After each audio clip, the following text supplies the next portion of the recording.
I never imagined that a wedding would become the funeral for my own marriage. It was one of those early summer weekends where the air felt warm, golden, and expensive, perfect for celebrating love, or so I thought.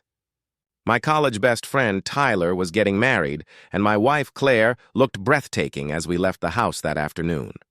Her soft blue dress caught the light and a few lingering stares. I remember feeling proud, grateful even. I didn't realize the woman beside me wasn't the same one I'd promised forever to. The drive was about an hour, filled with casual conversation and background music.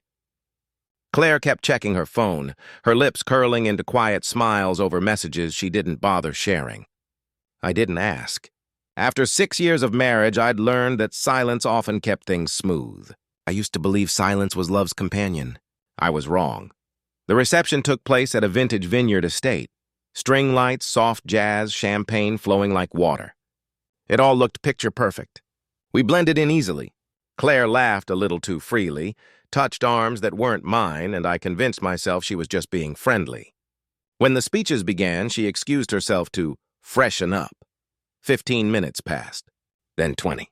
Something in my chest tightened, a quiet alarm I tried to ignore. I told myself not to be paranoid, not to be that jealous husband. But when the band started playing the slow song we once called ours, I couldn't resist scanning the crowd. She was gone. I stepped outside to call her, and that's when I saw them, behind the garden, bathed in the terrace light. Claire stood far too close to a man I didn't recognize at first. Then it clicked. Ryan, her college ex, the one she once dismissed as a mistake from a different lifetime.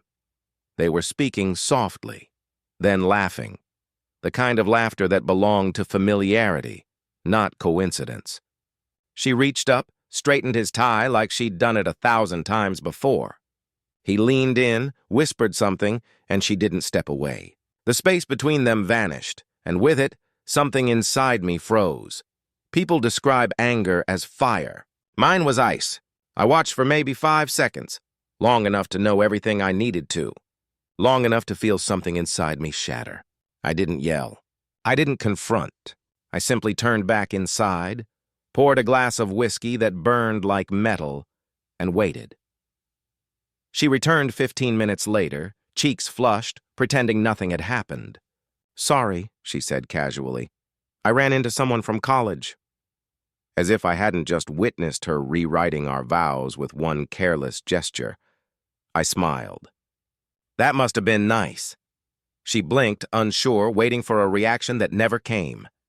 That silence, my calm, unnerved her more than rage ever could. The rest of the night, I played the role perfectly. I laughed, danced, toasted the couple. Inside, I was already drafting my escape plan. People say betrayal makes you lose your mind. For me, it brought clarity. Love without respect isn't love. It's charity. When we got home, I told her I was exhausted and went straight to the guest room. She didn't question it, probably assumed I was drunk. I wasn't. I stayed awake all night, replaying what I'd seen until I could watch it like a movie. Pause, rewind, zoom out. By morning, I knew exactly what to do. While she showered, I transferred half our savings into a private account and emailed our lawyer, the one who handled our mortgage. I didn't file for divorce, not yet. I just wanted everything ready for when the time came. I left for work without a goodbye. Around lunch, she sent me a heart emoji. I didn't reply. Over the next few days, I became a ghost with a smile. I didn't confront her. I wanted her to feel something heavier than anger, doubt. I stayed late at work, hit the gym afterward, kept my phone face down. I knew she'd notice the chill. Betrayers hate silence. It forces them to hear their own guilt. A week later, she broke. At dinner, she said softly, "You've been quiet lately. Did I do something?" I looked up, calm. "You tell me." Her eyes flickered with fear. "What do you mean, Claire?" I said evenly. "Next time you catch up with Ryan, maybe don't do it at a wedding." Her fork slipped, clattering against the plate.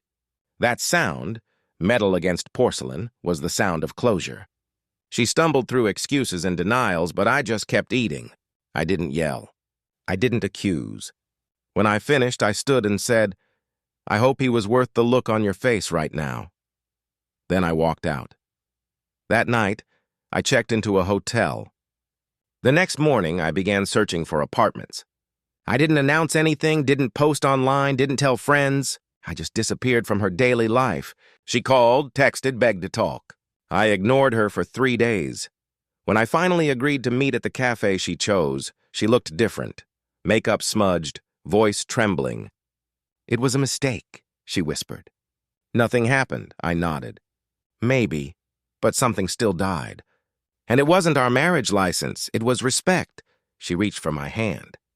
I pulled back. I stood to leave. "I wanted you to remember the silence," I said. "Because that's what you gave me every time I asked if you were happy," she cried.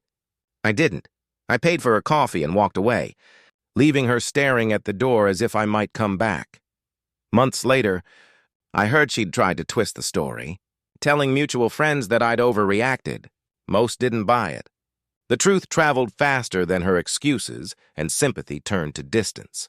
Her regret arrived not with flowers, but with silence. Mine. As for me, I moved into a small apartment downtown. I started running again.